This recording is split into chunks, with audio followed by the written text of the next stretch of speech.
Mental health.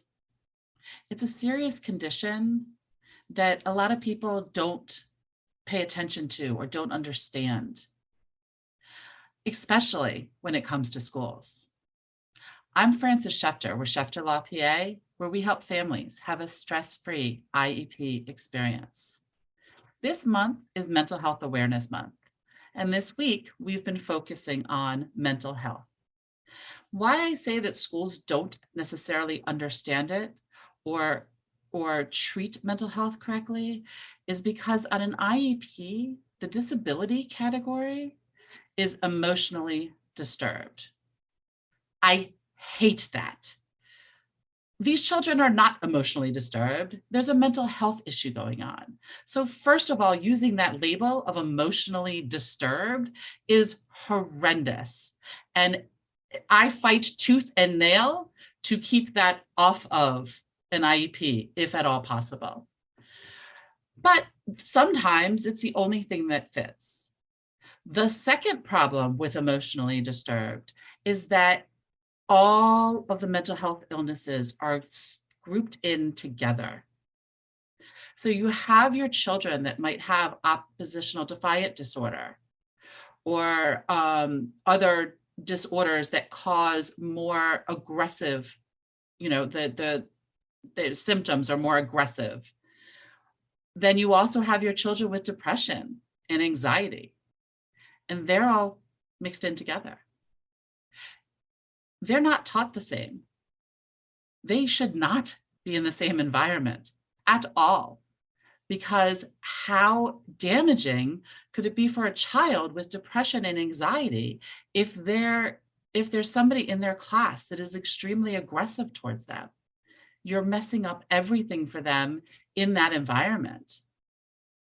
So Montgomery County Public Schools has a social emotional special education services, and it's in several schools in the county. I recently found out that they have what's called an enhanced version of the social emotional special education services. And I went, what's that? What schools is that in? How do you qualify? And I could find nothing about it. There is nothing online that says anything about the enhanced version. The only thing I do know is that it's for children that need more intensive emotional support. So it's not necessarily your behavior children, it's emotional support. This should be open to everybody, and people should know about it, and it should be out there. So if you have a child that has emotional difficulties in the classroom and needs that additional emotional support, ask the school, call the central office, find out more about that program and see if it's right.